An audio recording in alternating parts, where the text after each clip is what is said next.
Hey parents, welcome to my channel. I am pregnant with baby number 2 and I am about to embark on my breast pumping and breastfeeding journey all over again. From attempt number 1 to now, there are so many things I've learned, I've educated myself on, and now round 2 is going to be completely different. So if you are in my shoes or you're curious to see, I am going to chat about 5 different things I am going to be doing different when it comes to breast pumping and breastfeeding for baby number 2 compared to baby number 1. So make sure to stick around to the very end.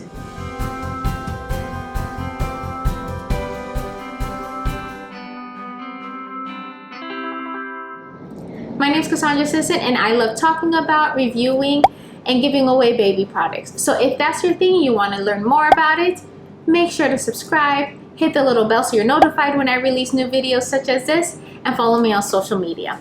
Shout outs to today's sponsor, One Natural Way. One Natural Way is an insurance, breast pump, and maternity product provider. I'm not sure if you know this, but insurance covers a breast pump for you, but it can be pretty overwhelming to apply. So companies like One Natural Way does all the hard work for you. You simply log onto their website or call their customer service. You'll provide them with all the information that they need and they'll do it for you. In a day or two, they're going to email you back letting you know, hey, we spoke to your insurance provider. These are the pumps that it covers.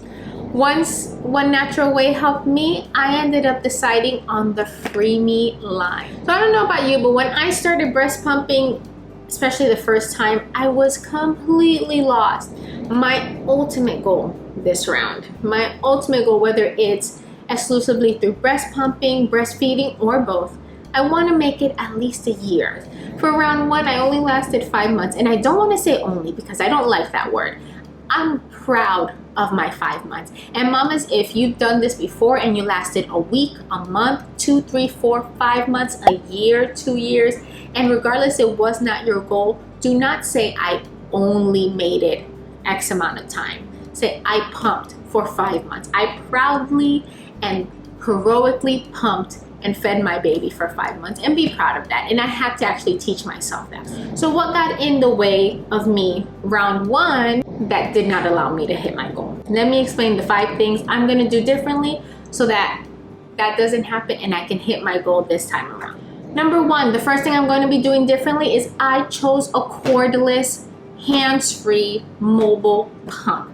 My first pump, as mentioned, was a great pump and it did its job. However, every hour and a half to 2, I had to find an electrical outlet on the wall and sit down for 20, sometimes 30 minutes at a time. And it wouldn't be as hard if I didn't have a newborn that was screaming and crying and needed their diaper changed. So those 20 to 30 minutes were being interrupted. I would have to stop. I couldn't move around with my pump.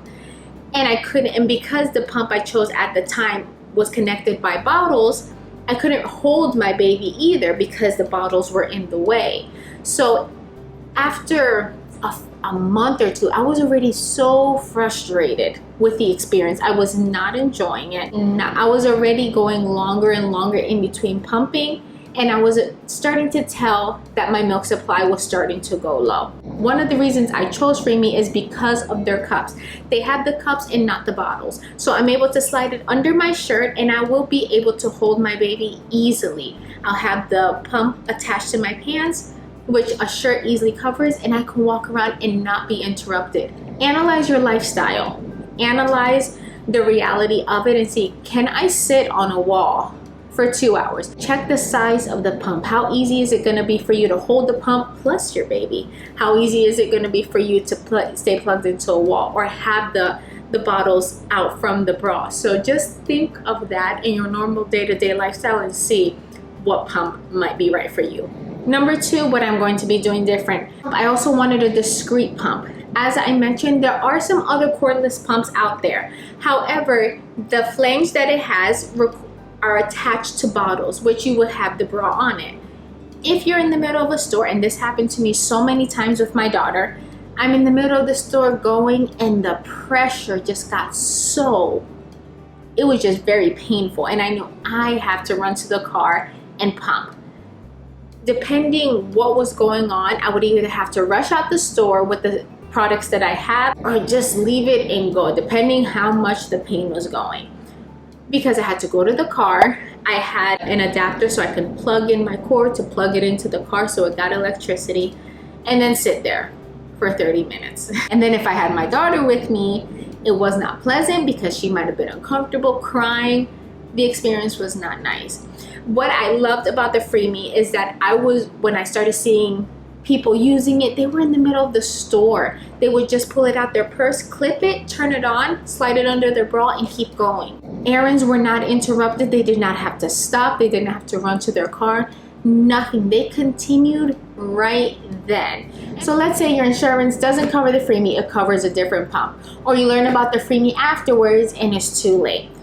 There are some pumps that the cups and the tubing can transfer. So I'm going to put a list right here, and these are all the pumps. If you have them, you will be able to transfer the cups to them and use them. Third thing I'm going to do different, I will be using Lactation Supplies. I don't know if you were as shocked as me, but when I learned, and this was way past when I was already done breastfeeding, there are cookies, there are teas, there are smoothies, there are specific foods and diets and meals you can eat to help increase your milk supply. No clue. This round, I have been researching and I'm looking at products and lines of what can I eat and drink throughout this journey to help increase my supply. Number 4, and this was my biggest challenge. I'm very independent, and majority of the time when somebody offers to help, my response is, don't worry, I got it, I can do it. And for some reason, I wanted to be super mom. And what I didn't do and didn't ask for was for help. Ask for help.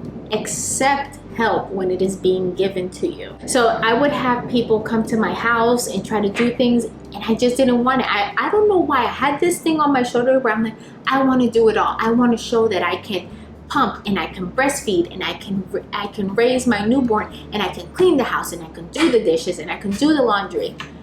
I don't know who I was trying to prove this to or why. Maybe it was just to myself, but it set me up for failure. I'm not doing that again for baby number 2. For round 2, my answer is yes, yes, yes. Accepting the help, saying yes does not make you less of a mother, does not make you less of a woman, does not make you a bad mother. You are an amazing mother. So don't let social media or other things convince you otherwise. And reason number 5, join a support group. I recommend for you to join at least 3. I recommend for you to join a Facebook group of moms who exclusively pump, a group of moms who exclusively breastfeed, and a group of moms who do both. Because depending what journey you're on, you need advice from moms in those shoes. And maybe even formula feed. Maybe join a group of moms who formula feed if you have to supplement. Remember, fed is fed. It doesn't matter if it's pumping, if it's breastfed or formula fed. Your baby's fed and you're doing amazing. But join those groups. There were times where at 3 in the morning, tears are running down my face because I want to give up. My mind is telling me to give up, but my heart's saying, no, you got this, keep going. And afterwards, when I was done with my journey and I joined these groups, I would see moms posting, hey, it's 3 a.m., who's here with me pumping? And I'm like, wow, that was me. That was me, and I was completely alone. And you would see the moms commenting, I'm here, I'm with you, mom, what are you doing? And they had each other, and I didn't have that, and I wish I did. I hope this review helped. Check out One Natural Way. I'm putting the link below so you can check their website. If you're in the process of ordering your breast pump, call them or putting your information on their website. They are so helpful. They will help you throughout this process and let you know what you qualify for. For me, I qualified for the pump. Not only the pump, I got compression socks and a belly band. So that was something that wasn't offered for my first daughter. So definitely check One Natural Way out, because those are products that cost a lot in stores, and it was covered 100% for free through my insurance. And One Natural Way let me know of that. See you soon. Thanks for tuning in. And if no one has told you, you're an amazing parent and you're doing a great job.